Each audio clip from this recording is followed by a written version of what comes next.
अच्छा, मैं आप लोगों को बता रहा था कि ये थ्योरेटिकल पार्ट पढ़ना थोड़ा सा मुश्किल होता है और थोड़ा बोरिंग भी होता है, ये मेरा मानना है, यकीन भी है मुझे इस बात का। और आप लोग भी उस हद तक जो है आपकी इंटरेस्ट इन्वॉल्व नहीं कर पाता मैं। लेकिन इसका पढ़ना बड़ा ज़रूरी है, क्योंकि जब आपने प्रैक्टिस करनी है या आपने इस पे टैक्सेशन पे प्रैक्टिकली काम करना है, तो that must be backed by some theoretical work, theoretical knowledge. ठीक है ना? अगर वो उसके बगैर है तो फिर उसका मैं मेरी नज़र में कुछ ज़्यादा उसको मैं रिकमेंड नहीं करता। आपको प्रोसीजर और प्रैक्टिस और वो चीज़ें पता होना बड़ा ज़रूरी है, लेकिन ये भी पता होना चाहिए वो किस लॉ के तहत हो रही है। ठीक है ना? आप अदालतों में जाते हैं,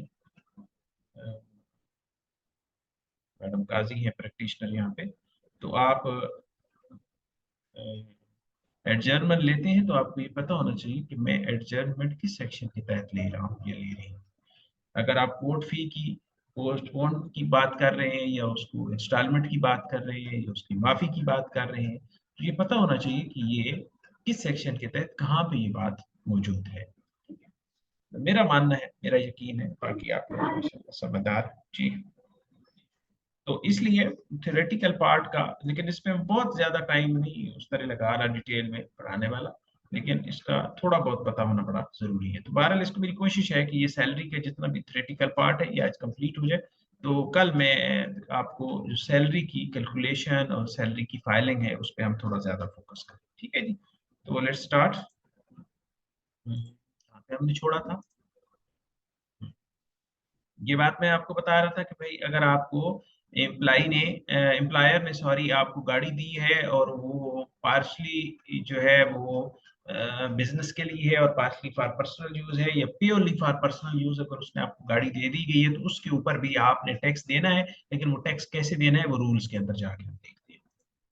उस तरह वो कह रहा है कि अगर आपको कोई हाउस कीपर की, ड्राइवर की, गार्डनर की, डोमेस्टिक असिस्टेंस की कोई सर्विस एम्प्लॉयर ने अगर दी हुई है तो उसकी जितनी सैलरी है उस सैलरी के हिसाब से आप टैक्स देंगे, लिखा हुआ है इसके अंदर, डिटेल में नहीं आता। यूटिलिटीज अगर आपको wherein a tax year utilities are provided by an employer to an employee, the amount chargeable to tax to the employee under the head salary for that year shall include the fair market value of the utilities provided as reduced by any payment made by the employee for the utilities। ठीक है? अगर उसमें से employee ने जो है वो कह रहा है कि उसकी फेयर मार्केट वैल्यू और यूटिलिटीज की लेंगे, और एक्चुअली अगर as reduced by an payment made by the employee for the utility, अगर आपने प्रैक्टिकली को पेमेंट की है तो वो उसमें से आप लेस कर देंगे। ठीक है? सेम रूल जो था ये ऊपर इधर भी था। अच्छा, उसके बाद है कि अगर आपने कोई लोन लिया है, where a loan is made on or after the first day of July 2002 by an employer to any employee, and either no profit or on loan is payable by the employee, or the rate of profit on loan is less than the benchmark rate, the amount chargeable to tax under the head salary for the tax shall include in the amount। अच्छा, वो मैं सादा इसमें समझा देता हूँ आपको। इसके जो बेंचमार्क के रेट की उसने जिक्र किया ना, ये बेंचमार्क जो है अभी चल रहा है 10%। तो वो कह रहा है कि अगर तो आपको एम्प्लॉयर जो है वो लोन दे रहा है, उसकी दो कंडीशन हैं, या तो 10% से उसका रेट कम है, या वो आपसे बिल्कुल इंटरेस्ट मार्कअप चार्ज ही नहीं कर रहा। ठीक है? तो दोनों सूरतों में क्या होगा? The profit on loan computed at bench rate where no profit on loan is payable by the employee. ठीक है? अगर एम्प्लाई जो है वो उसके ऊपर कोई इंटरेस्ट रेट पे नहीं करता, कोई प्रॉफिट यानी मार्कअप पे नहीं करता, तो जो बेंच मार्क है ना 10%, उसके हिसाब से उसकी कैलकुलेशन करके उसने जो है उतना टैक्स उसके ऊपर पे करना है। हाँ, ये बात समझ आई? सर सर बेंचमार्क रेट होता क्या है सर? और दूसरा सर स्क्रीन शेयर नहीं है यहाँ पे। क्या बात आपने बताए स्क्रीन शेयर नहीं? सर मैंने टेक्स्ट किया था सर, आप वो बताते जा रहे थे तो सर बीच में इंटरप्शन ठीक नहीं लगा। नहीं पहले नजर आ रहा, अभी नजर आना शुरू हुआ? सर नहीं। मुझे तो बिल्कुल शुरू से नजर नहीं आ रहा था, बाकियों का पता नहीं है सर। अच्छा, अभी नजर आ रहा? जी सर नजर आ रहे हैं। अच्छा, ये मैंने दो चीजें पढ़ाई है कि अगर आपको ना कोई हाउस कीपर, ड्राइवर, गार्डनर वगैरह की फैसिलिटी अगर एम्प्लॉयर ने दी हुई है, तो जितनी सैलरी उनको मिल रही है वो सैलरी आपकी सैलरी में जमा होगी और उस पे आप टैक्स देंगे, ठीक है। और अगर जो एक्चुअली आपने पे किया है वो उसमें से आप लेस कर देंगे, ठीक है। और उसके बाद वो कहा यूटिलिटीज का भी यही रोल है कि अगर आपको कोई लमसम अमाउंट जो है ना वो यूटिलिटीज की मद में आपको मिलती है, तो उसका भी यही रूल है कि जितना आपको पे होगा उसमें से जो एक्चुअली आपने आगे उसको एक्चुअली पे किया है वो आप लेस कर देंगे और बकाया आपकी सैलरी में ऐड अप हो जाएगा और उस पर आप टैक्स देंगे। अच्छा, उसके बाद ना लोन की बात मैं कर रहा था कि अगर समटाइम ये होता है कि ऑर्गेनाइजेशन में जब आप जॉब करते हैं तो वो आपको लोन देती हैं, और लोन जो होता है वो बड़े कंसेशनल रेट्स पे होता है, ठीक है। बाकी मार्केट में मसलन आपको हाउस लोन देते हैं, आपको गाड़ी का लोन देते हैं, आपको किसी और काम के लिए किसी काम के लिए लोन देते हैं, तो वो कंसेशनल रेट पे होता है। तो उसके लिए रूल ये है, उसके लिए लॉ ये है जो यहाँ लिखा हुआ है, मैं पढ़ के आपको सुनाता हूँ। वो कहता है उसके लिए एक बेंच मार्क मुकर्रर होगा, वो बेंच मार्क में से 10% है, ठीक है। अच्छा, अगर आपको लोन मिला है, दो सूरतें हैं कि या तो वो आपको लोन जो दिया है ना एम्प्लॉयर ने उसके ऊपर वो आपको इंटरेस्ट फ्री लोन है, आपका कोई उस पर आपने इंटरेस्ट नहीं देना। अगर आपको 10 लाख लोन मिला है तो आपने 10 लाख ही वापस करना है। दूसरी सूरत ये है कि वो जो है ना लोन, उसका जो इंटरेस्ट रेट है वो 10% से कम है। और तीसरी सूरत यह है कि वो 10% से ज्यादा है। अगर वो 10% से ज्यादा है तो नो ट्रीटमेंट, और बाकी दोनों केसेस में आपने ट्रीटमेंट करनी है। वो ट्रीटमेंट क्या है? वो कहता है the profit on loan computed at benchmark rate where no profit on loan is payable by the employee. अगर एम्प्लॉय ने कोई इंटरेस्ट रेट पे नहीं करना एम्प्लॉयर को, तो 10% जो बेंचमार्क रेट मैंने अभी आपको बताया है, ठीक है, उसके ऊपर उसने कैलकुलेशन करके तो उसने जो है वो करना है, अमाउंट अपनी सैलरी में शामिल करनी है। मसलन इसकी मिसाल मैं आपको ऐसे देता हूँ, जैसे आपको 8 लाख रुपया मिला एम्प्लॉयर से, तो आपको ये इंटरेस्ट फ्री लोन है, आपने 8 लाख ही वापस देना है। तो जो टैक्स है, टैक्स लाज है, वो कहते हैं कि ये 8 लाख जो है ना, चले एम्प्लॉयर तो आपसे नहीं ले रहा है लेकिन इसके ऊपर आप टैक्स दें, ये आपको फैसिलिटी मिली है। वो कहते हैं 10% उस पर कैलकुलेट करें, तो आप 10% 8 लाख का लेंगे और वो बनता है 80,000 रुपए। 80,000 रुपया से आपकी पहले सैलरी 5 लाख बन रही थी, मैं कह दूं चले 5 लाख तो उससे नीचे आ जाती है, पहले आपकी सैलरी बन रही थी 6 लाख। तो आप 80,000 उसमें ऐड करेंगे, ये एनुअल फिगर्स की मैं बात करूं तो वो 6,80,000 जो है उस पर जितना टैक्स बनता है वो आप पे करेंगे। बेसिकली जो फायदा आपको एम्प्लॉयर ने दिया है उसके ऊपर आपने टैक्स देना है। ये बात समझ आ गई आपको? जी सर ये तो समझ में आ गया, लेकिन सर ये जो बेंचमार्क रेट आपने बताया, सर हम्म, ये कहीं पे मेंशन है 10% जो आपने बता रही जी हैं, जी या जी आपने जी, ये ऐसे आ ही जाएगा मतलब। आ जाएगा आ जाएगा, बताऊंगा बताऊंगा, आए लिखा होगा। अच्छा सर। ठीक। जी सर अच्छा, ठीक। उसके बाद वो कह रहे हैं कि difference between the amount of profit on loan paid by the employer the tax year the amount of profit on loan computed at the benchmark. अगर 10% से रेट ज्यादा है, सॉरी कम है, तो अगर फर्ज किया आपको लोन मिला है 7% पे, तो वो कहते हैं ठीक है 7% तो वो आपसे चार्ज कर रहे हैं, तो जो डिफरेंस है ना 3% का, ये जो फायदा आपको 3% का मिल रहा है ना, इसके ऊपर आप हमें टैक्स दें। तो इसी तरह अगर वो 80,000 सॉरी 8 लाख का लोन है और वो 7% पे है, तो आप 8 लाख का जो है वो 3% 24,000 रुपये अपनी सैलरी में ऐड करके उसके ऊपर आप टैक्स पे करें। ये लोन के हवाले से ये लास्ट है। अच्छा सर, अगर एम्प्लॉयर भी हमसे कुछ मतलब इंटरेस्ट अगर वसूल करना चाह रहे हैं उस लोन पे, हम्म, तो फिर क्या होगा सर? फिर उसको हम कैलकुलेट करेंगे टैक्स में, उस अमाउंट को भी? इस amount- सर जैसे फॉर एग्जाम्पल अगर 8 लाख हमें जो है वो लोन अगर हमारा एम्प्लॉयर दे रहा है, और उस पे वो 10% के जो है ना अकॉर्डिंग हमसे इंटरेस्ट भी चाह रहा है, हम्म, तो क्या वो अमाउंट भी हम इसमें इंक्लूड करेंगे जो हम नहीं इंटरेस्ट नहीं वो नहीं नहीं, वो नहीं एम्प्लॉयर करेंगे। को पे कर रहे हैं? नहीं वो नहीं करेंगे आप, वो बेसिकली 10% तो उन्होंने बेंच मार्क रख लिए। वो कहते हैं कि 10% से अगर नीचे आप इंटरेस्ट चार्ज कर रहे हैं या बिल्कुल नहीं कर चार्ज कर रहे, तो फिर वो एम्प्लाई के लिए एक फायदा है। वो कह रहा है अगर 10% या 10% से आप ऊपर चार्ज कर रहे हैं तो फिर वो एम्प्लाई के लिए परक्विजिट कंसिडर नहीं होगा, उस पर कोई टैक्स नहीं देगा एम्प्लाई। ठीक है सर, सही। अच्छा, फिर जनाब उसने नीचे लिखा है provided further that this section shall not apply to the loan not exceeding 1 million rupees. अगर इसमें एक और कंडीशन भी है कि अगर ये, जैसे मैंने आपको 8 लाख की अभी एग्जांपल दी थी, वो गलत एग्जांपल थी, कि उसमें ये है कि अगर लोन 1 मिलियन से कम है तो उसके ऊपर ये वाला रूल ऊपर वाला अप्लाई नहीं होता। अगर इंटरेस्ट फ्री लोन भी दे दिया गया है 1 मिलियन तक का, या उसके ऊपर बेंचमार्क से कम रेट चार्ज कर दिया गया है, तब भी वो टैक्सेबल नहीं है। 1 मिलियन से ऊपर होगा तो ये वाली कंडीशन उस पर अप्लाई है। ठीक है।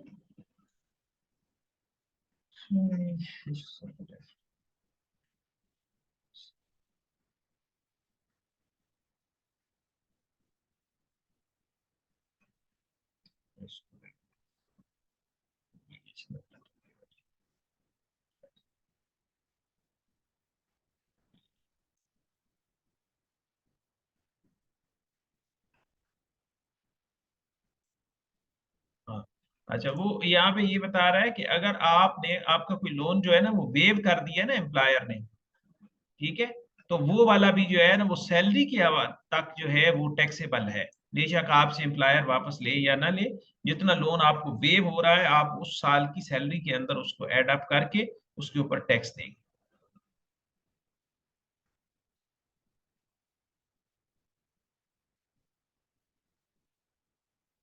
ठीक है, ये सारी इसी हवाले से, प्रॉपर्टी के हवाले से उसने कहा है। फेयर मार्केट वैल्यू ऑफ ठीक है। अच्छा,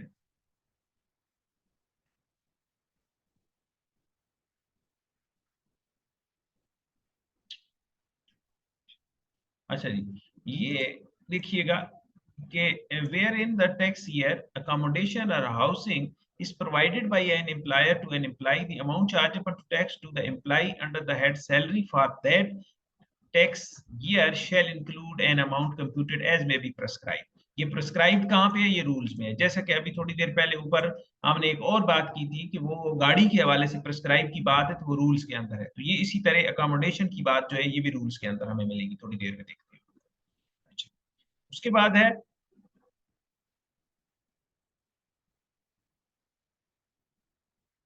अच्छा, वो कह रहा है कि कोई ऐसा परक्विजिट जो आपके यहाँ पे कवर नहीं है, तो उसकी फेयर मार्केट वैल्यू जो है वो आप लेके उसको डिटरमिन करेंगे। उसके बाद है जी बेंचमार्क रेट, जिसकी अभी आपने बात की है। ये बेंचमार्क रेट ये यहाँ पे गिवन है। Benchmark means for the tax year commencing on first day of July 2002 a rate of 5% per annum। ये 5%। अच्छा, for the tax year next following the tax year refer to in the subsection the rate for each successive year taken at 1% above the rate applicable for the immediately preceding tax year but not exceeding 10% per annum in respect of any tax year।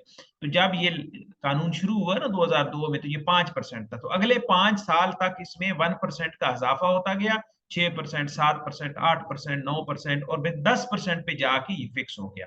ठीक है, but not exceeding 10% per annum in respect of any tax. ठीक है, ये basically benchmark की अभी किसी ने पूछा था। जी सर, सही।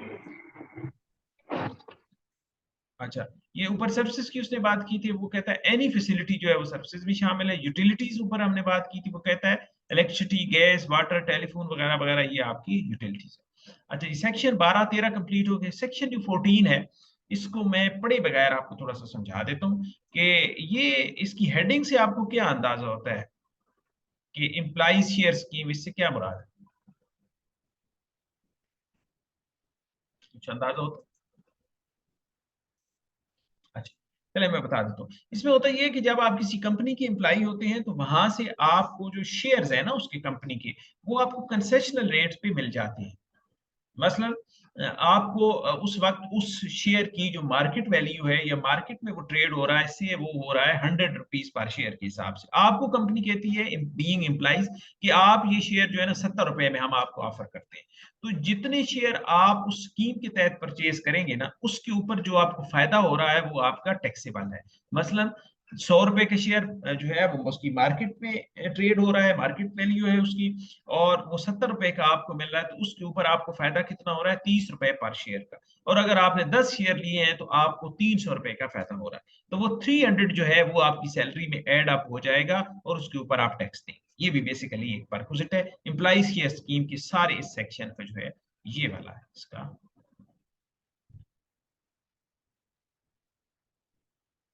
और इसमें यही सारी बातें जो है इसके अंदर की गई।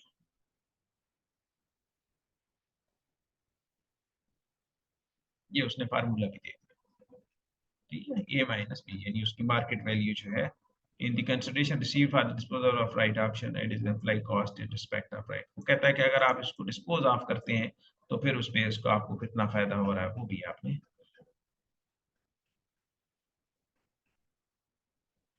ठीक है। वो उसने कह दिया है कि employee share scheme means any agreement और arrangement under which a company में issue shares in the company to an agreement of the company और एम्प्लॉय ऑफ एसोसिएटेड कंपनी, ठीक है। तो अगर वो कहे किसी और जो है एसोसिएशन को या उसको भी इशू करता है तो वो भी इस डेफिनेशन में फाल करते हैं, ठीक है जी। तो इस तरह ये जनाब आपका जो सैलरी का जो सेक्शन है ये यहाँ तक आपके कंप्लीट हो गए हैं।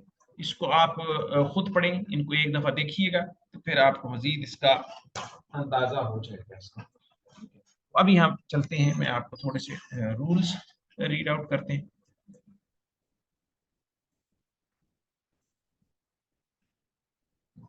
स्क्रीन शेयर होगी? जी सर, स्क्रीन शेयर है। ओके। अच्छा, जिस तरह 12, 13, 14 सेक्शन थे, इसके रूल्स जो हैं वो 13, 3, 4 और 5 है। तो इस जो है ये जो रूल्स है ना, इसके एक फायदा ये एरो आपको नजर आ रहा है हाथ का निशान, तो ये फौरन आप उस पर चले जाते हैं, आपको पेज ढूंढना नहीं पड़ता। तो इसलिए ये पेज 3 के ऊपर हम फौरन आ गए, ठीक है। ये determination of income, head of income, part 1 sir. Valuation of perquisites, allowances and benefits. For the purposes of computing income chargeable to tax under the head salary, the value of all perquisites, allowances and benefits provided by the employer to the employee shall be included in the said income in accordance with the rule 427, ठीक है। जो उसने कहा है ना कि rule 427 तक ये जो है ना ये उसके मुताबिक उसमें शामिल होगी, ठीक है। उसके बाद चौथा रूल है वो ये है कि वैल्यू ऑफ अकोमोडेशन, जिसका उधर जिक्र किया गया था कि वो क्या होगा, एज प्रेस्क्राइब्ड, वो प्रेस्क्रिप्शन यहाँ पे है, वो प्रेस्क्राइब यहाँ पे किया गया। वो कह रहा है the value of accommodation provided by an employer to the employee shall be taken equal to the amount that would have been paid by the employer in case such accommodation was not provided. इसका मतलब ये है कि the value, अगर वो कहता है कि भाई अकोमोडेशन प्रोवाइड की गई है तो उसकी सैलरी में उतनी ही अमाउंट शामिल की जाएगी कि अगर उसको अकोमोडेशन ना दी जाती तो उसको जो अलाउंस मिलना था। दो चीजें होती है ना, या आपको अकोमोडेशन मिलती है या आपको हाउस रेंट अलाउंस मिलता है। वो कहते हैं कि आपको अगर ये अकोमोडेशन ना मिलती तो आपको हाउस रेंट अलाउंस दिया जाता, तो उतनी ही हाउस रेंट जो है अलाउंस की अमाउंट जो है वो आपकी सैलरी में शामिल हो। ये बात समझ आ गई?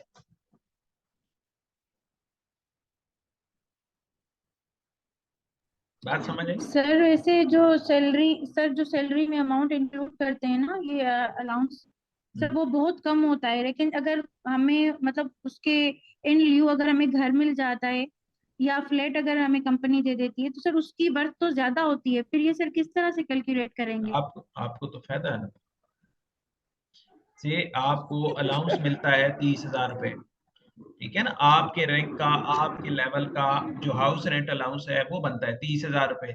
उन्होंने जो आपको अकोमोडेशन दी है उस लेवल की जो अकोमोडेशन है वो मिलती है 50,000 रुपए में, तो आपकी टैक्सेशन तो 30,000 पे हो रही है ना। तो इसका मतलब है आपकी सेविंग है, आपकी बचत है। तो इसलिए लोग जो है जहां पे भी अकोमोडेशन मौजूद होती है तो लोग हाउस रेंट अलाउंस के बजाय प्रेफर करते हैं कि उनको अकोमोडेशन मिले, उसकी ये वजह है, समझ गए? सही। तो सर जो रेट है मतलब अकोमोडेशन का उसी के अकॉर्डिंग ही हमें पे करना है। जी, ऐसे ही है। अच्छा, उसके बाद है provided that the value taken for this purpose shall in any case not be less than 45% of the minimum of time scale of basic salary और the basic salary where there is no time scale. अच्छा, यहाँ पे एक time scale का भी जिक्र किया गया है।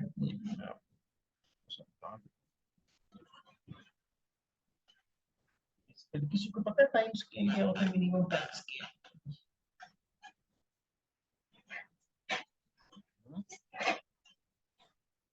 है किसी को पता? अच्छा, सर आपकी आवाज क्लियर नहीं आ रही और अभी हल्की ठीक भी है? हो गई मतलब सर। अभी ठीक है? जी सर बेहतर। अच्छा, ये पास का इस तरह लिखा होता है, पास का जैसे ये 30,000 लिखा हुआ है, ये नजर आ रहा है? उसके आगे लिखा होता है, ये 1000 लिखा है मैंने, मुझे ऐसा इतना इसमें एक्सपर्टीज नहीं है।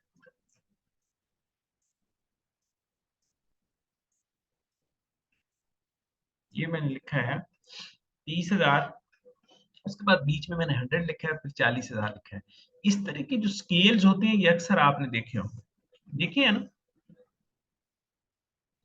ये बेसिकली जो होता है ना, ये होता है कि 30,000 उसका मिनिमम टाइम स्केल है, 1,000 रुपया उसकी एनुअल इंक्रीमेंट है, और ये 40,000 पे जाके ये वाला जो स्केल है ये खत्म हो, ठीक है, ये एग्जॉस्ट हो जाएगा, ये वाला स्केल वो नेक्स्ट स्केल के अंदर वो मूव ओवर हो जाएगा।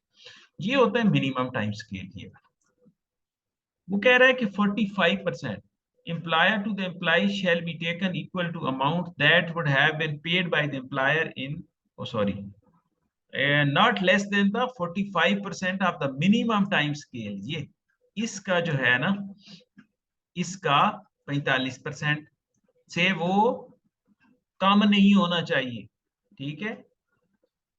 और the basic salary where there is no time scale, ये गवर्नमेंट सेक्टर के अंदर ये इस तरह के स्केल होते हैं, वहां पे मिनिमम टाइम स्केल मौजूद होता है, लेकिन प्राइवेट सेक्टर के अंदर इस तरह की वर्किंग नहीं होती, तो यहाँ पे ये बेसिक सैलरी होती है, ठीक है। तो ये यहाँ पे ये वाला रूल अप्लाई नहीं होगा, यहाँ पे सीधा आप 40% का जो है वो 45% लेंगे। चलिए, उसके बाद है provided further that there house rent allowance is admissible at 30%। अच्छा, ये भी एक रूल होता है कि जो बड़े शहर है वहां पे हाउस रेंट अलाउंस जो होता है वो 45% होता है, और छोटे शहरों में 30% होता है। The value taken for the purpose of this rule shall be an amount not less than 30%। वो कहता है कि जहां पे 30% का रूल एप्लीकेबल है, बंदे की जो जॉब है वो छोटे शहर के अंदर है, तो फिर आप 45% की जगह पे फिर 30% आप लेंगे, ठीक है। यहाँ तक समझ आ गई आपको बात कि हाउस रेंट या वैल्यू ऑफ अकोमोडेशन जो है ये एक परक्विजिट है, तो उसको आपने किस तरीके से कैलकुलेट करना है for the purposes of taxation. जी, सर ये 45 और 30% वाला सर थोड़ा बताइएगा। आ, ये इस तरह है कि जो बड़े शहर है ना, वहां पे चूंकि वैल्यू ऑफ अकोमोडेशन ज्यादा होती है, तो इस वजह से वहां पे जो हाउस रेंट अलाउंस है वो 45% मिलता है, 45% मिलता है। जो छोटे शहर होते हैं वहां पे घर सस्ते होते हैं, वैल्यू ऑफ जो है कॉस्ट ऑफ जो अकोमोडेशन है वो कम होती है, वहां पे जो हाउस रेंट अलाउंस है वो 30% मिलता है, 45% नहीं। ये बात तो तो सर अभी, उनको उन्हीं के अकॉर्डिंग ही फिर टैक्स जो है हाँ वो देना वो ये, होगा या जी जी वो मिनिमम? यही कह रहा है, वो यही कह रहा है, देखो वो कह रहा है कि जहां अगर 30% है तो फिर आप 30% अप्लाई करें, यही उसने नीचे बात की।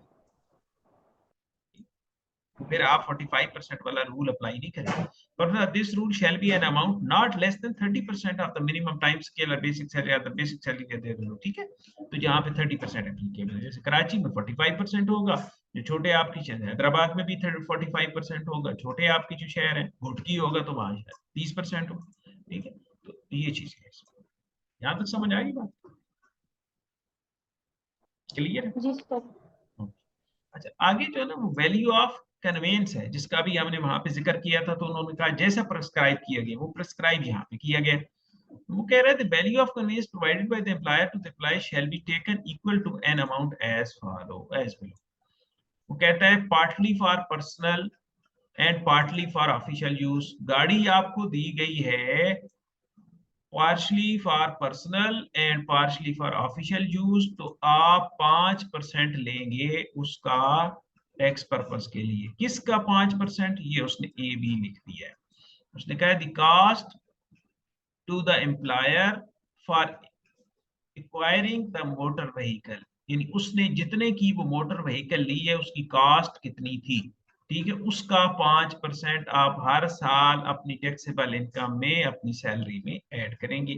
दूसरी उसने बात की है the fair market value of motor vehicle at the commencement of the lease if the market is the motor vehicle is taken on lease bye the employer. अगर तो वो गाड़ी परचेज की हुई है एम्प्लॉयर ने तो फिर उसकी कास्ट, और अगर वो गाड़ी जो है उसने लीज करवाई हुई है, बैंक से ली हुई है, तो फिर उसकी the fair market value of the motor vehicle at the commencement of the lease if the motor vehicle is taken on lease bye the employer.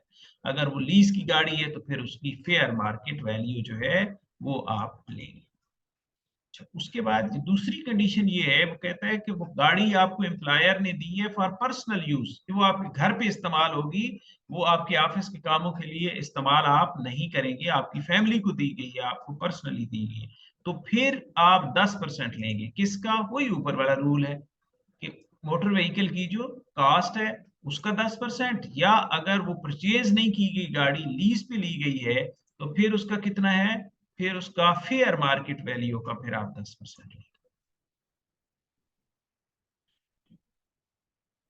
उसके बाद 6-7 नीचे उसने कहा है कि for the purpose of this part employee includes a director of the company, these rule shall be applicable for salary income received after this.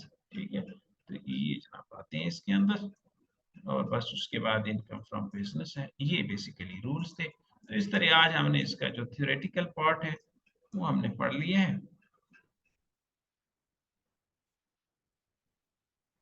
तो next इंशाल्लाह हम जो कल है, तो कल हम इसकी जो सैलरी की कैलकुलेशंस और फिर अगेन इसके ये जो चीजें आज हमने पढ़ी हैं मैं कोशिश करूंगा कि इनको हम प्रैक्टिकल फॉर्म में लाएं।